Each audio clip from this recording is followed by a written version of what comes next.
Hello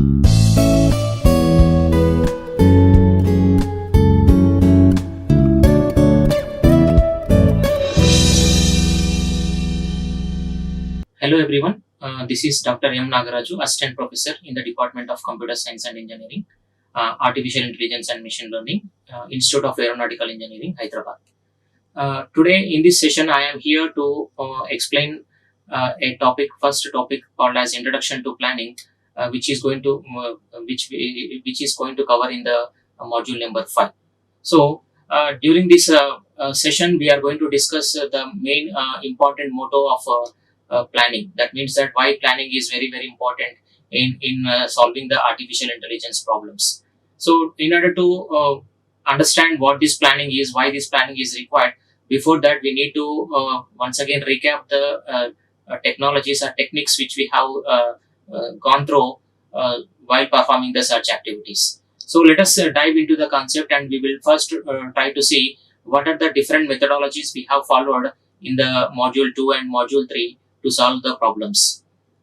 So if you talk in the earlier chapters, if we are discussing about the earlier chapters, mainly our process of solving the problem is a kind of search activity. So what we do is, in this we are going to take the state space in which each point corresponds to a situation that might arise. So if you observe in module 2, so whatever the approaches we have followed, those approaches are completely related with a kind of search activity. So in those activities, we are going to give some initial state, and a goal state is also going to be given. And by applying the allowable operators, we need to move from one state to another state. So that means that here we are going to give certain kind of task to the artificial intelligence agent, or nothing but an AI agent, where he has to make use of the operators that we are already framed, and he need to apply those operators to a specific situation, so that he can change its position and he can move towards the goal state. Means, in simple words, if you discuss in the problem state, or we can say in the search space, we have solved certain kind of problems which include some search activity where the initial state and goal state is given, and some allowable operators also are given. So the AI agent has to make use of those operators, and he has to move from the initial state to the goal state. And if you see the examples, if you talk about the examples, A-star algorithm, which is we have implemented for best first search. So we know that by using this A-star algorithm and by implementing this best first search technique, we could able to identify the shortest path between the given points. So if you think about that problem, in that we are going to represent a particular graph. In that each and every graph is going to have some number of nodes. So each and every node in these kind of problems, they are going to represent the complete description of the problem statement, or we can say it is going to represent, means each node is going to represent the description of a complete problem statement, and also some operators are given to us which is going to tell the changing of the description. Means, in these kind of examples, initially what happened is we are going to see, or we are going to get the descriptions of the complete problem statement or complete problem state. So what happened is, whenever we are applying certain operators and when we are changing from one state to another state, again we need to describe the entire problem state. So this is the problem that arises in these kind of search activities. But of course, if it is a simple kind of applications like solving a 8 puzzle problem like that, it will be very easy for us every time to describe the problem state in each and every move. But when it comes to the complex activities, it is not possible to perform or it is not possible to describe the problem state every time. So what is the solution we are going to get is, we need to look for a solution which is called as decomposition. So instead of looking the problem solving or a specific problem as a whole problem, it's better to decompose that problem into smaller pieces and we will try to solve it. Means, in order to overcome the problem that arises in the previous search techniques, we are making use of a concept called as decomposition, where a single problem is going to decompose into multiple sub-problems. So in this case, what we do is, we will try to solve the sub-problems individually, and after getting the results of those problems, we will try to combine them to get the result or the solution for the main problem. So in this case, we can say that first we are going to going to split the problem into smaller pieces. Then after later we are going to combine the solutions of those solutions. So the solutions of the sub problems generally we call it as partial solutions. Then after combining those partial solutions, we are going to get the final solution. So here we need to understand what is the need of decomposing.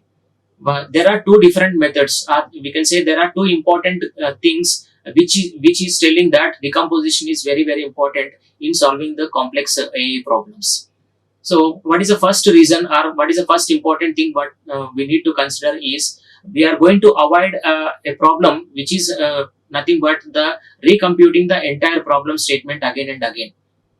So it's not necessary, means when you decompose the problem into sub problems, it will not be that much necessary to always describe the problem statement or problem state. So what we can do is we are going to represent, or we are going to describe only the problem state or only the part of the problem state without considering the other parts of the problem. Okay, so if we will take one simple example and we will try to understand. For example, think that there is a task given to an AI agent. What the AI agent has to do is he has to move from one room to other room. So in that case, so what happens is it is not that much difficult to figure out how the state of the 8 puzzle problem is going to occur. So how we will try to do the comparison.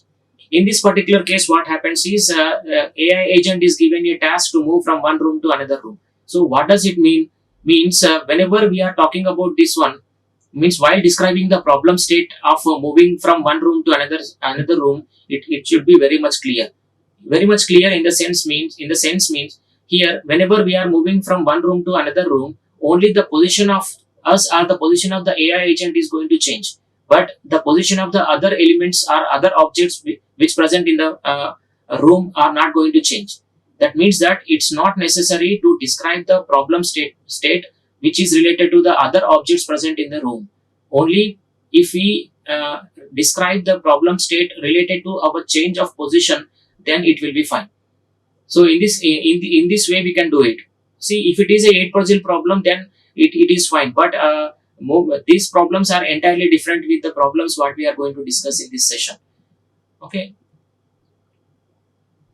so let us try to take one more example which is called as a householding example. Okay, so in this case what happened, a robot is being assigned. So what the robot has to do is he has to perform some activities in an ordinary room. So in this case what happens, it is very complex. The task itself is very complex, and where we cannot give the complete description of the problem state every time. So the description of the single state is very large, since it must describe the location of each object in the house as well as that of the robot. So in this case what happens, we need to describe everything about the objects that present in the room, as well as the position of the object, as well as the task given to that robot. Okay, so the given action and a particular part of the robot will change only a small part of the total state. So what does it mean? Means here whenever think that we have given a task to the robot to shift some object, one table from one room to another room in the house. So in that case it will be okay to describe only the problem state related to the moving of that objects from one room to another room by the robot, but it's not necessary to describe about the objects that are present in the room apart from these objects. So if the robot pushes a table across the room, then the location of the table and all the objects that were on it will change. But here what happened, only the position of the robot and the objects which the robot is moving, only the location of those those things are going to change. In this case the entire remaining thing is going to remain, the remaining objects are, the remaining position of the objects are going to be like that only. So here what we have to do is, instead of writing the rules for each and every transformation, means instead of writing the rules that describe the transformations of the entire one, it's better to write the descriptions which are related to only the part which the change is occurring. So we would like to write the rules that describe only the affected parts of the state description. Means during the time of moving the objects from one room to another room, it's not necessary to describe about the other objects that present in the room. It will be fine. It will be fine only by only in describing the objects which are changing its position due to the moving of the objects by the robot. So that in that case, what happens? The rest of the description, it is going to be like that only. Means it is going to be constant. So, in order to overcome these kind of problems, several methods have been proposed where by using those methods you can perform the decomposition.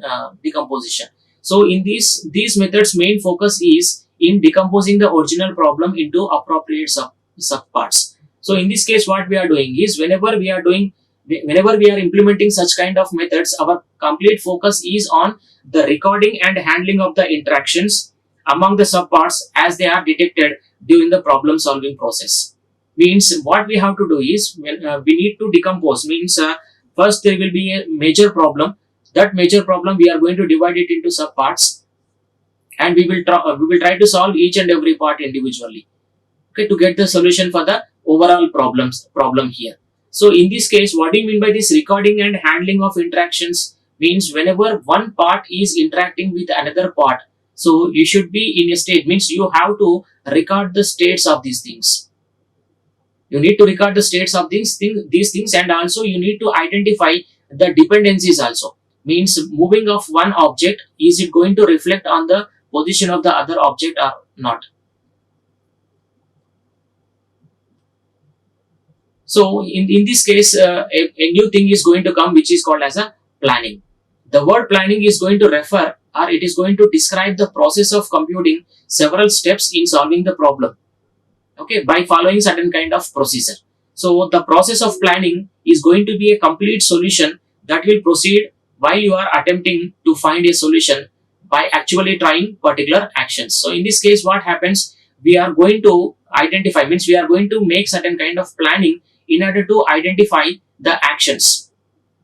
Means what are the possible outcomes that are going to come from this one. So in this case, what happens is, for example, think that you have implemented certain kind of actions to find the solution, but unfortunately you got a dead end. Means a dead end path is detected.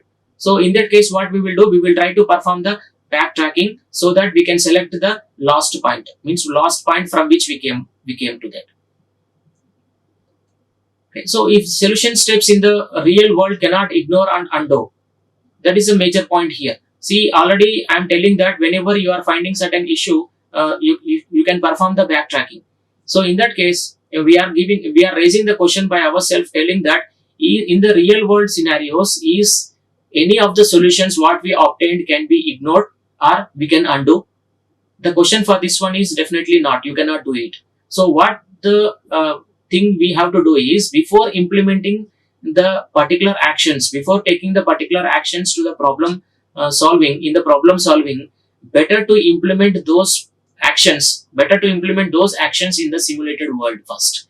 Okay, if you are getting the appropriate results, means the results whatever you are expecting, then you can implement the same thing in the real world. Okay, for that one, what we have to do is, we need to identify the possible outcomes. Means before moving into the real world scenario, whenever you are trying to implement the same thing, means whenever you are trying to implement the solutions or the possible outcomes you are expecting in the simulated world, so what you have to do is, you need to program in such a way that the possible outcomes can be achieved. Even in some cases, what happens, if there is any dead end that comes, then you should be in a stage to perform the backtracking. But of course, what happens in the simulated world, you are having a concept called as backtracking, then easily you can perform that backtracking and you can come back, you can go back. But in the real world, is that backtracking is applicable for us? Can we perform the backtracking when we are solving the real kind applications? So we say that if solution steps in the real world cannot be ignored or undo, so what happens then? In that case, the planning is going to be extremely important. It is going to be extremely important. So we are going to look for a complete solution in the simulated world, and where the backtracking is allowed. But after we find the solution, we can execute it in the real world. But in the practical scenario, this thing will not be possible. So now what we have to do is we cannot know the outcome of the solution. Why it is not possible to perform the same thing what we have performed in the simulated world? Because in the simulated world, when we are trying to solve a particular problem, we are going to identify the possible outcomes, but those possible outcomes cannot be predicted in the real world. Means the problems that related to the real world uh, are not predictable. Means you cannot predict what is going to happen in the future until and unless you implement it in the real world. So what we have to do is we need to consider the set of possible outcomes. We need to consider the set of possible outcomes by the likelihood of the outcomes that is going to occur. So for that one, definitely you need to have a proper planning. So what we do, we will try to produce a plan and try to attempt it. We will try to attempt in order to perform the execution, and we will see whether the actual outcomes are matching with the expected outcomes or not. So the plan has to include, means our planning has to include both the paths for all possible outcomes for each step. Then we can simply perform the traversing. Means if think that for a given problem you have identified 5 or 6 paths. You have identified 5 or 6 paths. So if any of one of the path is not making you to move towards the solution, then simply you can ignore that path and you can select the other path. Okay, so but here what is happening, often there are a great many possible outcomes, most of which are highly unlikely. So what does it mean? Even if you are following this kind of approach also, you may not lead to the solution. Means you may not move to the solution. So what happens, what you have to do while performing the planning, means while doing the planning itself, you should supposed to know, means you should supposed to frame your description in such a way that if everything is going fine, what would be done, and if any of the outcome is not as per our expected outcome, then what should we do. Means there should be a proper planning for yes as well as proper planning for no. Means when a possible outcome is not achieved, then what should be done. So our planning should include both true as well as false, otherwise success and failure. Okay, so in this case what happens, even though if there is any problem that occurs in a then that problem is going to be related to the sub problem itself, so it will becomes a local one, so you can easily resolve it without disturbing the other sub problems. So during the planning process, not only to record the steps, but also we need to perform, means we need to look for the association of the association of those states. Means during the planning process, not only to record the steps that are to be performed, but also to associate with each step the reasons why it must be performed.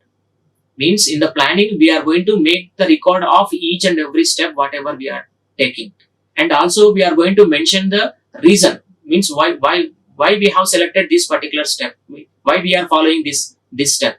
So that reasons also we need to mention. So what is the advantage in mentioning that? Means whenever a particular failure occurs, then you can able to make use of one technique which is called as dependency directed backtracking. So it is going to determine which of the remaining parts of the plan were dependent on it, so may need to be changed. Okay, so in this case, means whenever you are recording such kind of steps, even you are going to get the dependency parts also. You try to understand in this case. For example, if you are asked a robot to shift a table, shift a table from one room to another room. So in this case, think that there are some objects present on the table. Okay, so what happens here? Whenever you are shifting this table from one room to another room, along with the table, even the position of these objects are also going to change. So what does it mean? Means that this subproblem, means the table subproblem is entirely related with the subproblem of these objects. So how you are going to come to know, how you are going to know that one subproblem is related with another subproblem? Means when you are proceeding in that way.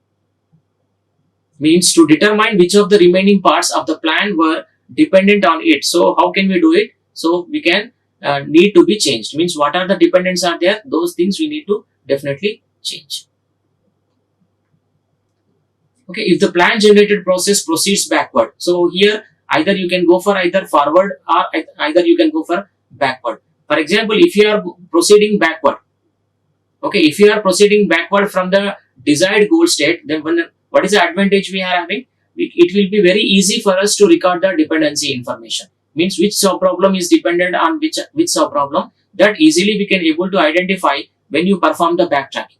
Means instead of moving from the initial state, we are going to move from the goal state.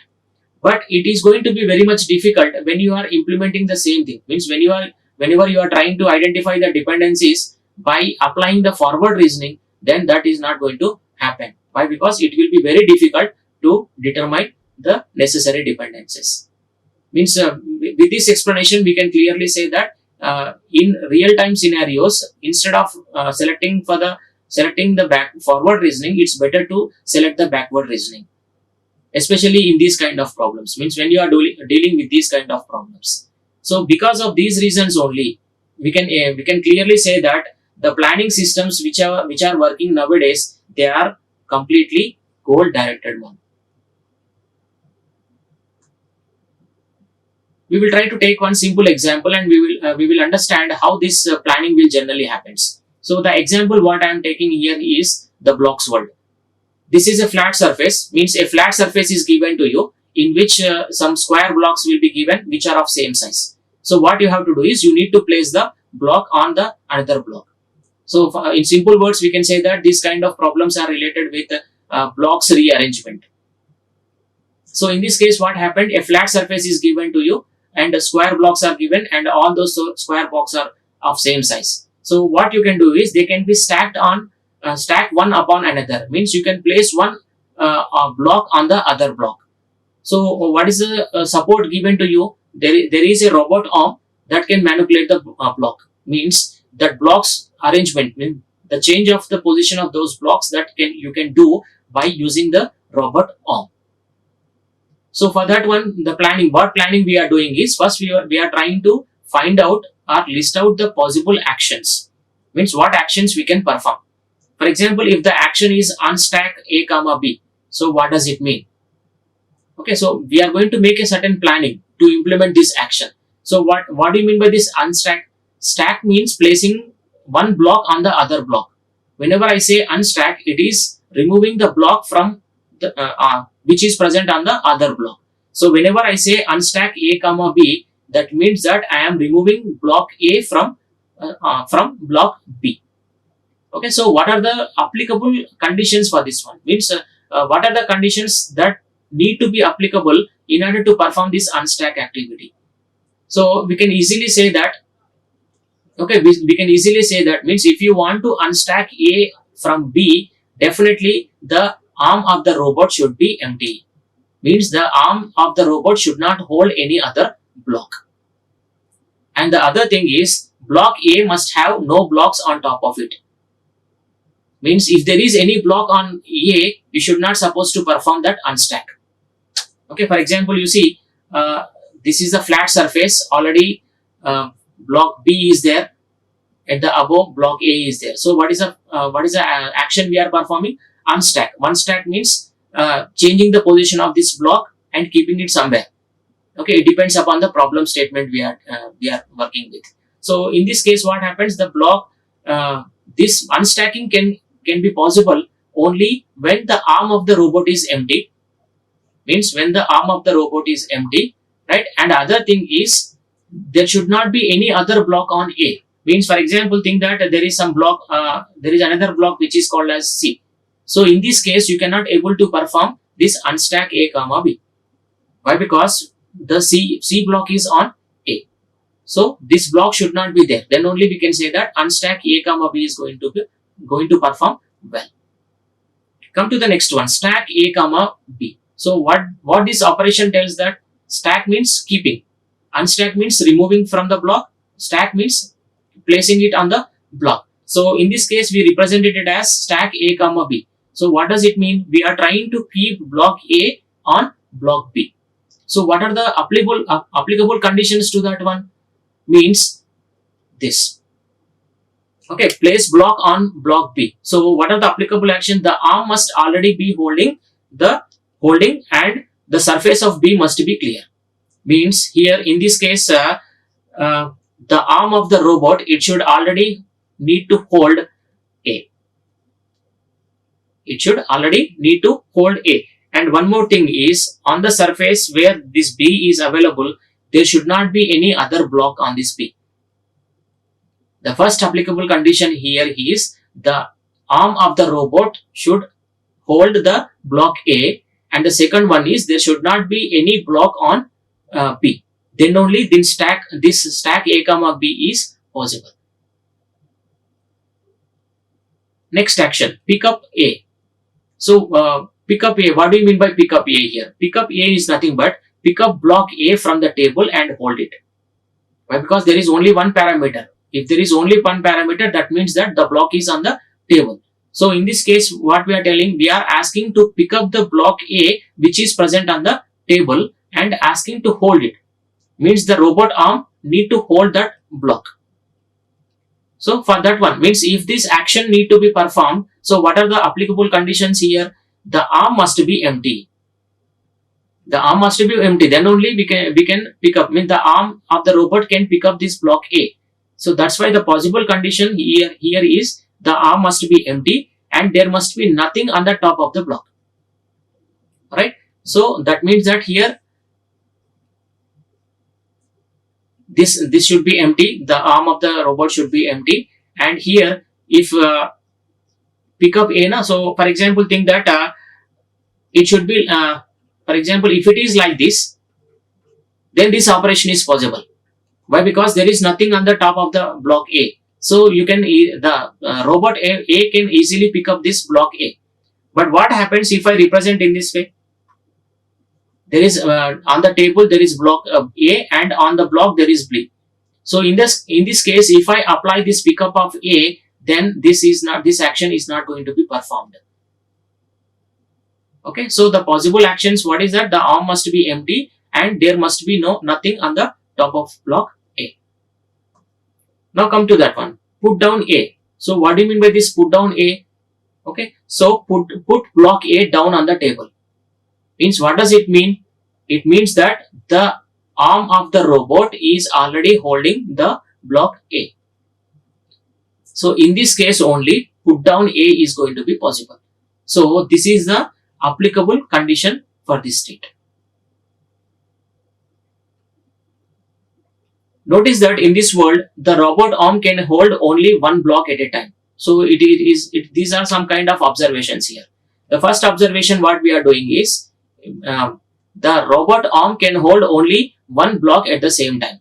So since all the blocks are of same size, then each block can have at most one other block directly on top of it. So you can place one block on the other block. Why? Because both are of same size. And we need to specify here, while solving this problem, we need to specify both the conditions under which operation may be performed and the results of performing it. Both need to be mentioned.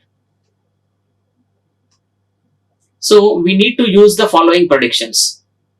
What is the first prediction? A prediction we need to represent here is on A comma B. So if I say on A comma B, that means that block A is on block B. Next one, on table A. So if I say on table A, that means that block A is on the table. And clear A. Okay, if it is clear A, that means that there is nothing on the top of the block A. And holding A. Holding A is nothing but the arm is holding block A. So these are the predictions what we are going to consider. Okay, the another one, the last one is arm empty. If I write arm empty prediction, that means that the arm is holding nothing. The arm of the robot is completely empty. Now it can hold any of the block. Coming to the logical statements. Coming to the logical statements, here these logical statements are true in this problem, blocks world problem. So how it will be, you see, this is the first one, first logic. So what is the logic I have mentioned here? So there exists X holding X, which is going to implies that arm is empty. So here I have mentioned not. Not means not, the arm of the robot is not empty. If I simply say that arm empty, that means that the arm of the robot holding nothing. But as I mentioned that not, that means that the arm of the robot is not empty. So in this case, what we do, we will write the things like this. If the arm is holding anything, then it is not empty. Okay. So similarly, if you take the second one, for all x on table x, which implies to not a particular block on x comma y. So if I write like this, though, what do you mean by it? It means that if the block is on the table, then it is not also on another block. It is not on the other block. So for this kind of representations, generally we write the logic in this way. And the next one is, if I write the logic like this, that means that any block with no blocks on it is clear. Okay, any block, when as I said any block, so it will be there exists y. Okay, all blocks, whenever I am saying no blocks, with no blocks means here I am representing for all x. Means any block with no blocks on it, then that means that it is clear. Okay, so this is all about the introduction to planning, and this is the textbook what I have used in order to prepare this content. Thank you. Like, share and subscribe. Hit the bell icon for more updates.